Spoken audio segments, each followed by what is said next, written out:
Good morning and welcome to Liam's Library. I haven't been here for a while. I uploaded 2 movies to Liam's Library. I covered the female Royal Rumble, 2020 Royal Rumble, and it was unreal. 20 minutes worth of video in 2 parts, and YouTube took it down because, well, WWE refused to let me commentate on the Royal Rumble. So I shouldn't talk about it too much on this because they'll probably take this down. I'm just plugging some channels because at the moment I don't have any good books on me. I still haven't finished Full Throttle, so that's like what I'm reading at the moment. So I just thought, if you're a YouTube maniac like me and you want to go check out some channels, these are the channels you want to go check out. So first up, Nostalgia Critic. All right, Nostalgia Critic, he's been around for a very long time and he is the man, right? He's very annoying. I don't always agree with Nostalgia Critic. A lot of people that I hang out with can't stand him and refuse to sit down and watch him with me. That I understand. Moving on. Cinema Snob, Brad Jones. Now, there's a man who knows what he's talking about. He's also the funniest man you can ever see on YouTube. Problem is, you've never seen any single movie that he's reviewing. But he's worth a watch as a movie reviewer. I watched Failus at the movies. PH it starts with, Failus at the movies. He annoys me because he gives so much crap to the movies I like. So like when him and Nostalgia Critic don't like the first 3 Chucky movies, I could just give him that there. But he does a really good review on the movie The Haunting of Hamilton High, which we all know as Hello Mary Lou, Prom Night 2. Apparently it's called The Haunting of Hamilton High. And if you watch Failus's review on it, it's tops. So Failus is worth watching it just for that reason. I'm going to finish with my 2 favorites. So let's go now to Tony at the Movies, or Tony the Hack at the Movies, something like that. Type that into YouTube and he'll come up. He does a lot of stuff with Angry Video Game Nerd, and we'll get to him because he's my hero. So Tony the Hack at the Movies, he likes to just put his thoughts out there. Watch his Candyman 3 review. It's only a quick little idea about what he thinks about the ending to Candyman 3, Day of the Dead. And it's a very funny review. I like him because he likes the same kind of stuff as I do. Rental Reviews by Cinemassacre, starring Tony, Kieran, Justin, and James Rolfe, my hero. Rental Reviews are really good, and of course, they featured my hero, Macaulay Culkin. So definitely check out Rental Reviews by Cinemassacre. That's a great channel if you just want to talk film.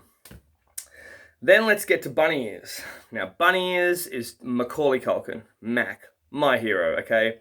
He does a lot of stuff, and these days his podcast is really cool. Now, it's kind of hard for me to do his podcast because all he does, it's a podcast. Now, I like to see Mac. I like to see Macaulay Culkin because he's so funny, he's so cool, he's so charismatic. So hearing his voice is good, but, I'd rather watch his Bunny Ears show where, like, he makes T-shirts, or he's got this thing where it's like Mac points at things. So he'll just walk around Milwaukee pointing at things with some really cool Adam Green music in the background. And it's just super cool.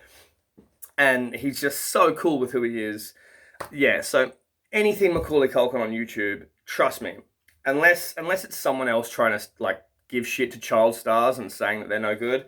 Because trust me, Mac is a complete, wholly rounded person. Macaulay Culkin is my fucking hero. And now on to the greatest and the greatest and the greatest. He's been in YouTube since it began, since the very beginning. His name is James Rolfe. He's the Angry Video Game Nerd. So just type in AVGN into your YouTube search bar and watch anything he has to offer. Now, he started a long time ago. He actually started as the Angry Nintendo Nerd. But as his popularity grew, due to, lawsuit reasons, let's call yourself Angry Video Game Nerd. And he just gets so angry and reviews some of the shittiest games. But, if you're like me and you were born in 1984, he's played everything that you've played. And he does himself torture. And he smashes his whole studio up nearly like every episode and just gets so fucking mad at these video games. But he also does things just as Cinemassacre's movie reviews on his own. If you want to know who the best Dracula is and actually know someone know that he's going to give you the right information and know what he's talking about, and like black and white films that you didn't even know existed, but he's so spot on, and he understands film, video games, just everything. So So they're my channel plugs. And if I forgot any, I apologize, but they're just my favorite. And they're in order from sort of least to favorite. And that order used to be different. Cinema Snob used to be right at the top of that list. But James Rolfe is just, he's a masterpiece. And he actually has a movie. It's called The Angry Video Game Nerd Movie. Nostalgia Critic reviews it, so check that out. Look at me, plugging these people's channel. And I didn't get anywhere with my channel. But, you know, you'll enjoy it. You'll enjoy it. So this is Liam's Library saying thank you for tuning in. Subscribe, ring the bell, hit like, whatever. I will be in next week to review something a little more Liam's Library. So I'm going to fuck off for now and go watch Angry Video Game Nerd. I miss you, Jay. Love you, mate.